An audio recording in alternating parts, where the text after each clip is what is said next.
अगर आप अपने लिए लाइफ इंश्योरेंस खरीद चुके हैं तो शायद आप ये गलती कर चुके हैं जिसकी वजह से आपकी फैमिली को कभी भी इंश्योरेंस का पैसा नहीं मिल पाएगा। बहुत ही इंपॉर्टेंट वीडियो है, तो ध्यान से देखिएगा। देखिए, सबसे पहले हम समझते हैं कि ये जो लाइफ इंश्योरेंस होते हैं ये कितने तरीके के होते हैं। तो पहला होता है टर्म लाइफ इंश्योरेंस, जिसमें आपका जो पैसा होता है, मतलब जो भी इंश्योरेंस का अमाउंट आप पे करते हैं वो सारा का सारा पैसा खत्म हो जाता है, आपको कभी वापस नहीं मिलता। जबकि दूसरे होते हैं होल लाइफ इंश्योरेंस, या फिर हम term insurance with return of premium भी उसको बोलते हैं। इस केस में आप जो भी प्रीमियम देते हैं वो प्रीमियम जब आपकी पॉलिसी मैच्योर हो जाती है तब आपको मिल जाता है। अब बहुत सारे लोगों को लगता है कि भाई यहाँ पे मैं पैसा दे रहा हूँ और इस केस में वो पैसा मुझे कभी वापस ही नहीं मिलेगा, ये तो बर्बाद हो रहा है। लेकिन यहाँ पे मेरा पैसा अगर मैं बच गया तो वापस तो मिलेगा, तो फिर ये वाला बेटर है। तो इस वजह से वो एक बहुत बड़ी गलती करते हैं। इसके अलावा भी बहुत सारी गलती हैं। तो ये गलती है क्यों, इसको समझने के लिए हम पहले दोनों के बीच के डिफरेंस को समझ लेते हैं।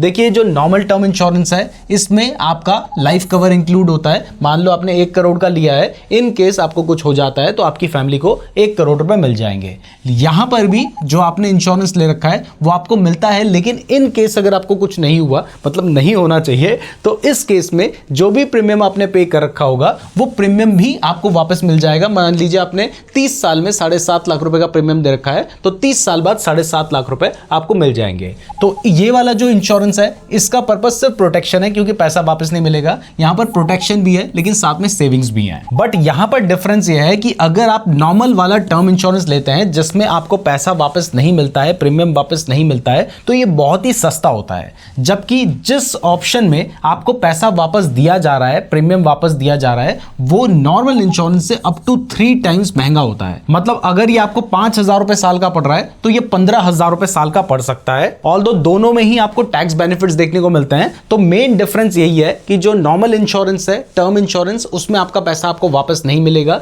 लेकिन वो सस्ता मिलेगा। और जो आपका term insurance with return of premium या फिर नॉर्मल लाइफ इंश्योरेंस है, वो आपको महंगा मिलेगा और उसमें आपको पैसा वापस मिल जाएगा।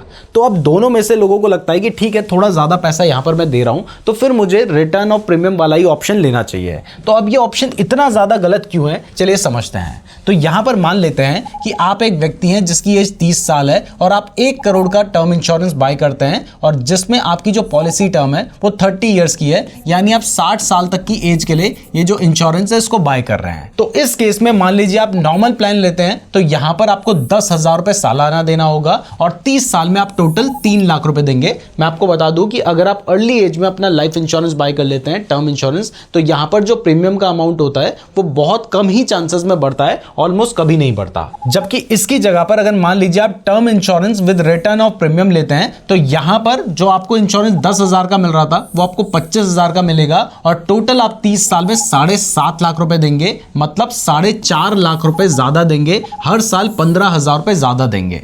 बट यहां पर ये जो पूरा 7.5 लाख रुपए है ये आपको वापस मिल जाएगा, जबकि इस केस में आपको कोई भी पैसा वापस नहीं मिलेगा। अब देखने में ये वाला जो ऑप्शन है ये ज्यादा बेटर लग रहा है, क्योंकि ठीक है यहां पर आप 15,000 रुपए सालाना ज्यादा दे रहे हो, लेकिन सारा ही पैसा आखिरी में वापस मिल जाता है। लेकिन अगर आप ध्यान से सोचेंगे और उस पैसे को इंश्योरेंस कंपनी को देने की जगह अगर आप 15,000 रुपए साल के कहीं पर भी इन्वेस्ट कर देते हैं, जैसे मान लीजिए अगर आप किसी ऐसी जगह पे इन्वेस्ट करते हैं जहां पर आपको 8% का रिटर्न मिलेगा, तो यहां पर तो 7.5 लाख वापस आने थे ना, इस केस में 17 लाख रुपए आपको वापस आ सकते हैं, मतलब नॉर्मल से 12.5 लाख रुपए ज्यादा। और मैं 15,000 रुपए महीना नहीं साल की बात कर रहा हूं। इसकी जगह पर अगर मान लीजिए आपने इंडेक्स फंड में भी डाल दिया तो 10% के आसपास के रिटर्न्स आपको मिल सकते हैं, और वहां तो सिर्फ 7.5 लाख वापस आने थे, यहां पर 28.4 लाख रुपए वापस आ सकते हैं। और अगर आप किसी म्यूचुअल फंड में हर साल 15,000 रुपए की SIP भी कर देते हैं तो आपको 45 लाख रुपए ज्यादा मिल सकते हैं। मतलब एक केस में आप इंश्योरेंस कंपनी को ज्यादा पैसा दे रहे हो इस लालच में कि आखिर में मेरा सारा पैसा वापस मुझे मिल जाएगा,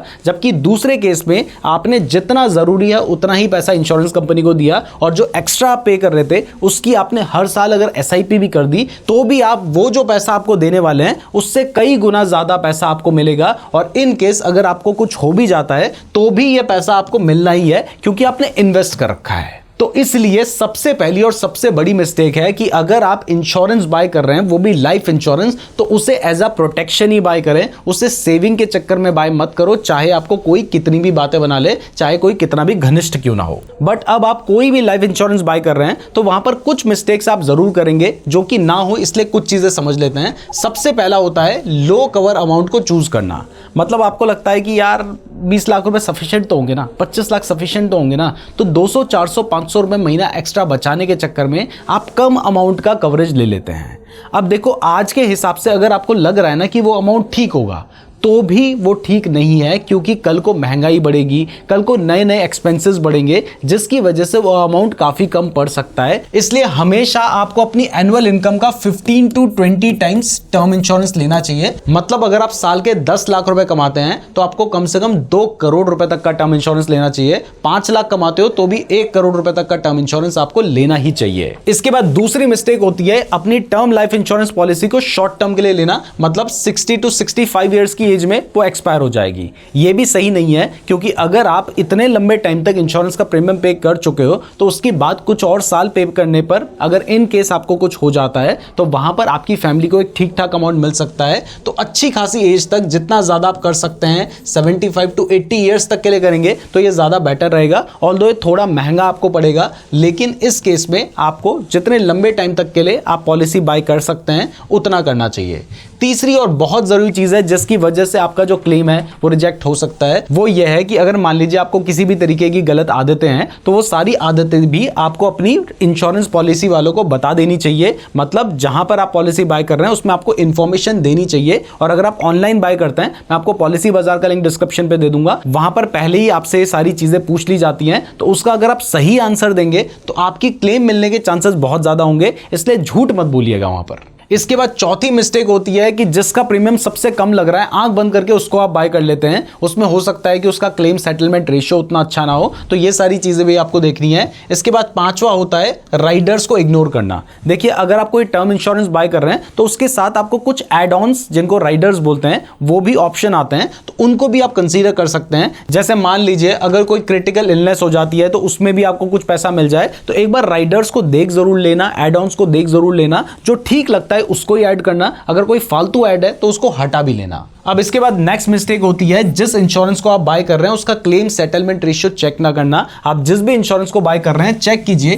कि कम से कम 97% से ज्यादा केस में वो क्लेम को सेटल करते हो। अदरवाइज हो सकता है कि आप इतने लंबे टाइम तक पे करते हैं, लेकिन जब आपकी फैमिली को जरूरत पड़ती है उस टाइम पर इंश्योरेंस कंपनी मुकर जाती है, लीगली जाना पड़ता है, जिसमें बहुत सारे झंझट हो सकते हैं। तो अगर जिसका क्लेम सेटलमेंट रेशियो ज्यादा है आप उसको प्रेफर करेंगे तो ये जो प्रॉब्लम्स होंगी, चांसेस होंगे, वो घट जाएंगे। नेक्स्ट, मैं आपको बता चुका हूं कि आपने ध्यान रखना है कि आज जो आप पैसा डिसाइड कर रहे हैं जरूरी नहीं है कि फ्यूचर में वो सफिशिएंट हो, इसलिए इन्फ्लेशन को ध्यान में रखते ही आप अपना कवर डिसाइड कीजिएगा।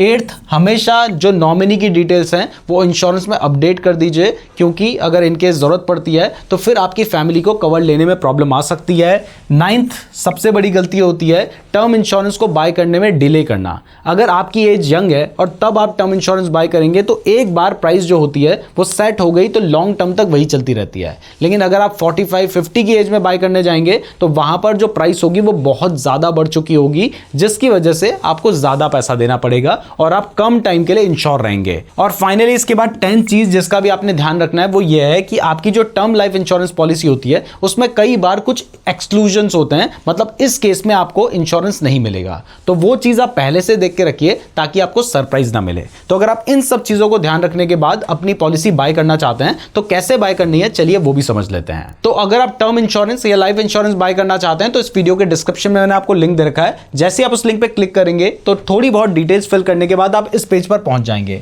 यहां पर आपसे कुछ क्वेश्चन पूछे जाएंगे, जैसे आप सैलरीड हैं या सेल्फ एम्प्लॉयड हैं। सेल्फ एम्प्लॉयड हैं तो ये डाल दीजिए, एनुअल इनकम कितनी है वो डाल दीजिए, आपने पढ़ाई कितनी कर रखी है वो डाल दीजिए, और क्या आप स्मोक करते हैं या किसी और प्रकार का नशा करते हैं, अगर करते हैं तो हाँ, नहीं करते हैं तो ना, ये भी जरूर फिल कर लीजिए। और फाइनली अपनी सिटी भी आप सेलेक्ट कर लीजिए। मैं एक बार फिर से आपको बोल देना चाहता हूं कि गलत डिटेल्स मत फिल कीजिएगा। जब पैसे दे ही रहे हो तो ऐसा ना हो कि फ्यूचर में क्लेम करने में फैमिली को प्रॉब्लम आए। अब देखिए, यहां पर आप देख सकते हैं कि अगर आप 1 करोड़ रुपए तक का टर्म इंश्योरेंस बाय करना चाहते हैं तो ये आपको 979 रुपीज पर मंथ में मिल रहा है, और वो भी 28 साल की एज वाले व्यक्ति के लिए। अगर आप मान लीजिए इस एज एज को बढ़ा देते हैं, जैसे इस केस में मैं एज बढ़ा के आपको दिखाता हूं। जैसे यहां पर मैं कर देता हूं कि जी मैं तो 1970 में पैदा हुआ हूं, यानी मेरी 55 साल की एज है। तो अब देखिए यही जो इंश्योरेंस है ये आपको 4,500 रुपए महीना पे पड़ रहा है, जबकि इससे पहले आपको 900 रुपए महीना में भी इंश्योरेंस मिल जा रहा था। इसके बाद यहां पर देखिए इसमें जो कवर रहता है वो बाय डिफॉल्ट 60 ईयर्स तक की एज के लिए रहता है। अगर आप 80 ईयर्स तक के लिए सेलेक्ट करना चाहते हैं तो आप यहां से कर सकते हैं। आप जैसे ही 80 ईयर्स के लिए सेलेक्ट कर देंगे तो इस केस में आप देख सकते हैं कि प्राइस थोड़ी सी बढ़ गई है,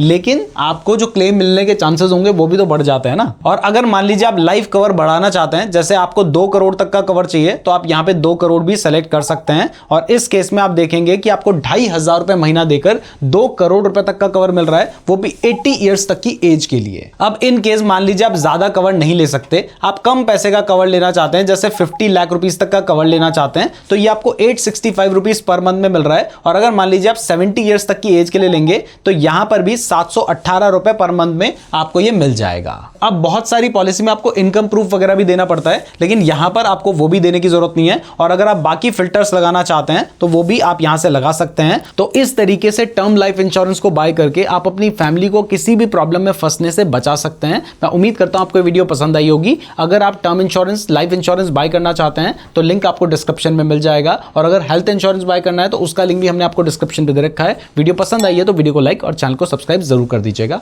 धन्यवाद।